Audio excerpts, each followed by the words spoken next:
नामदान का संबंध परमार्थ से है, स्वार्थ से नहीं। नामदान लिए यदि अरसा हो गया है और परमार्थ में कोई तरक्की नहीं हुई तो सोचने का विषय है। इसका सहज अर्थ ये है कि हमारा मन विषयों से आसक्ति रखता है या नहीं, हमारा मन अभी भी संसार का चिंतन करता है या नहीं, संसार की माया में ही इसे सुख मिलता है या नहीं, गुरु नाम के साथ प्रीति जोड़ता है या नहीं, गुरु की याद करता है या नहीं, सच को धारण कर रखा है या नहीं। सच क्या है? मृत्यु। उस मृत्यु को हर वक्त आगे रखता है या नहीं। में से बहुत सारी जीवात्माएं ऐसी हैं जिन्हें नामदान मिल चुका है लेकिन अभी भी उन्हें कुछ फायदा नहीं हुआ। यदि उनका मन अभी भी गुरु भक्ति में समाहित नहीं है, दिन में 10% यानी कि 2.5 घंटे का वो नाम का सुमिरन नहीं कर पाते, भजन नहीं कर पाते, उनका चित्त हमेशा संसार की उलझनों में ही उलझा हुआ है, जिन्हें घर परिवार से ऊपर कुछ दिखाई नहीं देता, तो मैं कहता हूं उन्हें नाम दान लेने का क्या फायदा हुआ। ऐसे लोगों को तुरंत ही ये सत्संग सुनना चाहिए। उदाहरण के तौर पर इसे ऐसे समझ लो जैसे हम किसी डॉक्टर से दवाई ले रहे हैं। काफी समय से हम उसे हर बार अपना मर्ज बताते हैं और वो हमें दवाई देता है, हम दवाई भी खाते हैं, परहेज भी करते हैं, लेकिन हमें फायदा नहीं हो रहा है। तो हम क्या करेंगे भाई? सरल सी बात है, हम उस डॉक्टर को चेंज कर देंगे। अब परमार्थ में क्या ऐसा कर सकते हो? क्या गुरु बदल सकते हो? चलो इस प्रश्न का उत्तर आगे दूंगा। पहले ये सोचो कि किन लोगों को फायदा नहीं हुआ। तो भाई उन लोगों को फायदा नहीं हुआ, अब श्रेणी बाई श्रेणी समझें। जिन्होंने नाम को, शब्द को केवल देखा देखी रूप में स्वीकार किया है, उन्हें कभी नाम की महिमा समझ नहीं आएगी। जिन्होंने केवल देखा देखी के चक्कर में नाम दान लिया है, उन्हें कभी भी नाम की शक्ति समझ नहीं आएगी। जैसे हम बाहरी तौर पर देखते हैं कि लोग शोर शराबा पसंद करते हैं, हर्षोल्लास पसंद करते हैं, इसी तरह उन्होंने इस सत्संग को एक उत्सव के रूप में थोड़ी देर के लिए स्वीकार किया और नाम दान ले लिया कि इसमें हमें बड़ा फायदा होगा। भाई नाम दान मिलने के बाद फायदा भी होता है, नुकसान कभी नहीं होता, क्योंकि जाने अनजाने ही सही पर गुरु हमारी संभाल की जिम्मेवारी ले लेता है। यदि गुरु पूरा है तो, ऐसे नहीं। ऐसे देखो हजारों लाखों संत महात्मा इस समय संसार में हैं जो लोगों को, संगत को नामदान दे रहे हैं। इससे कोई फायदा नहीं। जो पूरा गुरु है, जो धुनात्मक शब्द का ज्ञान रखता है, वो यदि गलती से भी किसी को नामदान दे दे तब भी उसका उद्धार हो जाता है। अब जैसे समझाया कि नामदान केवल देखा देखी के तौर पर ले लिया, यानी मन के अनुसार ले लिया, तो भाई इसका फायदा भी कुछ नहीं निकला। फायदा कैसा चाहते थे? आमतौर पर धन दौलत को छोड़ो, ऐसा फायदा तो चाहते ही थे कि हम ज्यादा से ज्यादा क्रोध ना करें, लोभ ना करें, अहंकार ना करें, मैं मेरी ना करें। नाम से अहंकार छूटा, ना क्रोध छूटा, ना ही संसार की माया छूटी, ना ही अंतर में कभी तसल्ली आई। अब बताइए, परमार्थ की ही बात कर रहा हूं, स्वार्थ की नहीं। स्वार्थ में तो बहुत कुछ आ जाता है। इस परमार्थ के पथ पर भी जो 2 कदम नहीं चले, जिन्हें 2 घड़ी का सुकून नहीं प्राप्त है, उन लोगों को चाहिए कि उन्हें अपने अंतर में जाकर ये शोधन करने की आवश्यकता है कि वो शब्द के साथ क्या कर रहे हैं या शब्द उनके साथ क्या कर रहा है।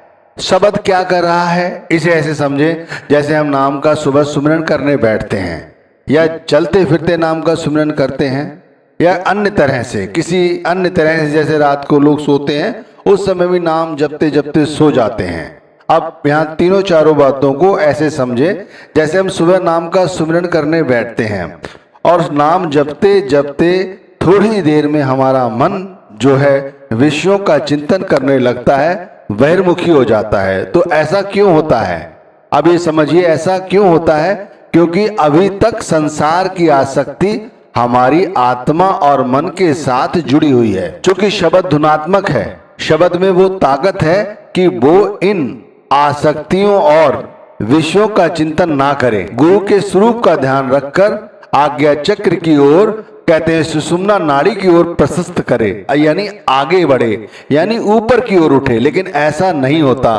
तो यहां समझने की कोशिश करें, क्या जो शब्द जप रहे हैं वो धुनात्मक है? अब इसकी कैसे परख होगी कि वो धुनात्मक है या नहीं?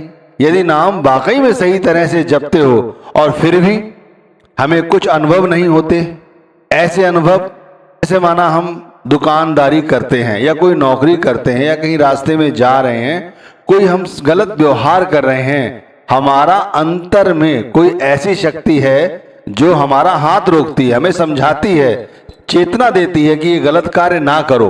कोई व्यक्ति नाम का सुमिरन करता है, समझिए कोई बहन नाम का सुमिरन करती है और दिन में बैठकर वो चुगली करती है, दिन में बैठकर वो निंदा करती है, और अंतर में उसे कोई ऐसी अदृश्य शक्ति है जो रोकती है। यदि उसे बताती है, समझाती है कि जो तुम कर रही हो ये गलत है, इसे ना करो, चाहे थोड़ी देर के लिए सही, 1 सेकंड 2 सेकंड के लिए होता है, इससे ज्यादा नहीं। अगर ऐसा प्रतीत होता है तो समझ जाइए जो नाम जप रहे हो वो धुनात्मक है, वो पूरे गुरु का नाम है, वही सब कुछ है।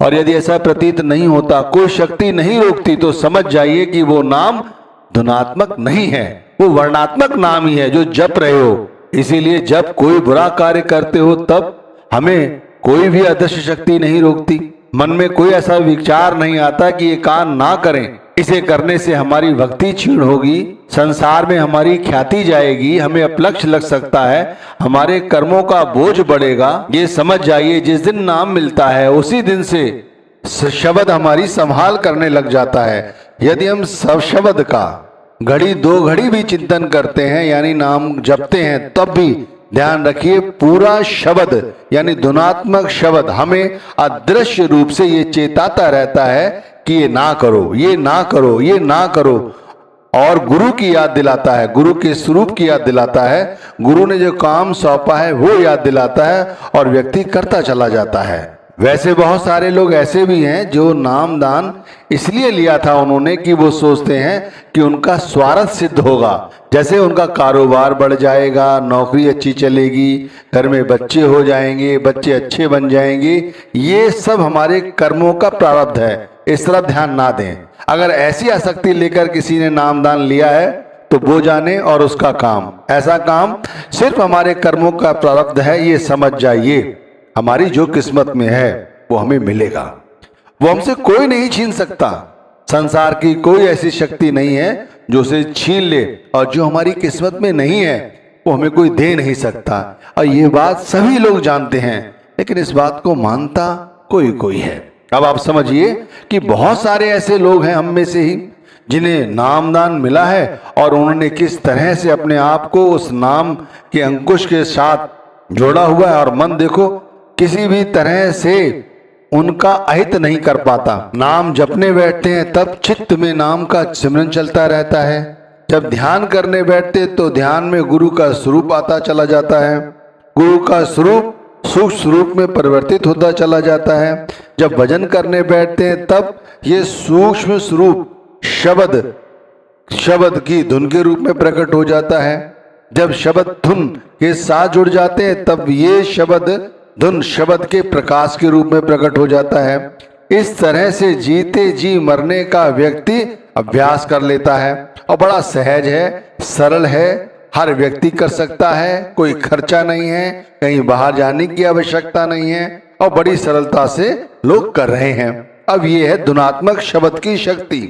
अब जिन्हें ये सब प्राप्त नहीं हुआ है, यदि वो बगैर कुछ किए हुए, ध्यान रखिए आमतौर पर यही हो रहा है, हम लोग करते कुछ नहीं हैं और उंगलियां गुरु की ओर, शब्द की ओर उठा देते हैं, और देख लो फिर बाहर भटकते हैं, बाहरी भक्ति करते हैं, उसके बाद वहां भी कुछ मिलने वाला नहीं है। जिन्होंने गुरु नाम लेकर कुछ नहीं पाया वो बाहर क्या पाएंगे? भाई जिस दिन शब्द के साथ जुड़ जाओगे उस समय समझोगे सच्चाई क्या है। आत्म अनुभव जब भयो, आत्म अनुभव जब भयो तब नहीं हर्ष विषाद, चित्त दीप समहै रहो, तज कर बात विवाद। उस समय जब आत्मा शब्द का अनुभव कर लेगी, जब आत्मा शब्द का अनुभव कर लेगी, उस वक्त हमारे हर्ष और विषाद, यानी जिन माया की आसक्तियों को हम सच समझ रहे हैं, वो सब दूर हो जाती हैं। कहते हैं उस समय अज्ञान रूपी अंधेरा अंतर से खत्म हो जाता है और अंतर में गुरु नाम का जो दिया है वो जल जाता है। यानी गुरु ने जो नाम दिया है वो अंतर में जाकर ज्ञान का प्रकाश यानी भक्ति का प्रकाश पैदा कर देता है। अब हम लोग क्या करते हैं? हम आमतौर पर वैसे ही हैं जैसे शुरू में बताया गया कि हम डॉक्टर से दवाई ले आते हैं और वो दवाई खाते नहीं। यदि खाते भी हैं तो फिर हम परहेज नहीं करते, इसीलिए हम बीमार रहते हैं। हम में से सभी लोग ज़्यादातर बीमार ही हैं, कोई विरला ही है जो बीमार नहीं है। हमें चाहिए, हमें अगर वक़्त के पूरे संत सदगुरु ने अपनाया है, नाम दान दिया है, धुनात्मक शब्द के साथ यदि हम जुड़े हैं तो भाई इसे पूरी तरह से जोड़ो। ऐसे नहीं है कि सब कुछ हो जाएगा अपने आप, सब कुछ अपने आप नहीं होगा, हमें करना होगा। नाम तो वही है, 4-5 शब्दों का नाम है, हेर फेर करके वही घुमाना है। अब उसे कैसे घुमाना है, कैसे जपना है, सबको पता है, लोग जपते नहीं। अब बताइए इसमें गुरु क्या करें? नाम वही है, नाम में ताकत वही है। जो नाम जपते हैं उन्हें ताकत मिलती है। जब वो नाम जपते हैं उन्हें ताकत मिलती है, तब वो कोई बुरा कार्य करते हैं या अनजाने में भी उनसे कोई बुरा अपराध होता है, तब उनके अंदर एक अदृश्य शक्ति आती है। ये गुरु की शक्ति है, ये नाम का प्रताप है कि इधर से हट जाओ, और व्यक्ति हट जाता है। और बहुत सारे ऐसे मनोख हैं, ज्यादातर ऐसे ही हम में, कि भाई गुरु चेताता भी है, शब्द उस समय इंडिकेट भी करता है, लेकिन फिर भी हम उसे अनदेखा कर देते हैं और पाप कर बैठते हैं। अब आप ये मत समझो कि वही गला काटना ही पाप है। भाई किसी का दिल दुखा देना भी पाप ही है। किसी ग्राहक से अधिक धन कमाना वो भी पाप ही है। भाई भतीजा किसी का हिस्सा हड़प लेना भी पाप ही है। समझिए आप, दिन में बैठकर बहनें किसी की चुगली करें, निंदा करें, ये भी पाप ही है। समझ जाइए, जो लोग ऐसी वृत्तियां करते हैं उन्हें सुमिरन करने का कोई अधिकार नहीं, और करते भी है तो उन्हें कुछ बनेगा नहीं। कैसे कर लेते हो, कभी सोचा आपने? करते कैसे हो? सुमिरन करते समय यदि दिन में किसी के साथ या रात्रि में किसी के साथ किसी का दिल दुखाया है तो भाई अपना भी दिल दुखता है। अब आप समझिए, आत्मा तो वही है जो उसके अंदर है, हमारे अंदर है। परमात्मा तो वही है जो उसके अंदर है, वो हमारे अंदर है। परमात्मा सारे संसार में 10 तो नहीं है ना, एक ही है ना। तो आप समझिए, जो अंतर में किसी बैठी हुई आत्मा को दुख देता है, तो वो परमात्मा जो उसके अंदर बैठा है, जो हमारे अंदर बैठा है, क्या वो हमें सुख से रहने देगा? हमें भी सुखी नहीं रहने देगा। दूसरों को दुख देकर कोई सुखी नहीं रहता। चाहे सामने बैठकर आप कुछ भी कहते रहो, अंतर में कभी ना कभी तो लगेगा ही कि मैं भी पाप कर रहा हूं। और यहां पर जो लोग नाम का सुमिरन भजन करते हैं, गुरु नाम लेकर, गुरु नाम से जुड़े हुए हैं, यदि वो कोई को कर्म करते हैं, निषेध कार्य करते हैं, तब उन्हें गुरु संभाल देता है। एक बात ध्यान रखो, जिन्हें गुरु नाम लेकर भी अभी तक कुछ नहीं पाया है, चाहे वो नाम कितना ही जपें, वो अभी भी अंतर्मुख नहीं हुए हैं, वो बहिर्मुखी ही हैं। बाहरी परमात्मा को ढूंढ रहे हैं, बाहरी गुरु की खुशियां ढूंढ रहे हैं, बाहरी शब्द ढूंढ रहे हैं। बाहरी शब्द न था कभी, न है। शब्द अंदर है, हर जीव में है, हर सृष्टि की हर जगह मौजूद है। उसे देखने वाली आंखें चाहिए, शब्द की सुनने वाली आवाज यदि है तो अंतर के कान चाहिए। अंतर में जो हृदय कपाट बंद है उन्हें खोलना चाहिए, तब जाकर समझ आएगा। नाम दान लिए हुए यदि अरसा हो गया है, कोई फायदा नहीं हुआ है, तो अंतर में उतरो और उस शब्द के साथ प्रेम बढ़ाओ, गुरु के साथ प्रेम बढ़ाओ, गुरु भक्ति के साथ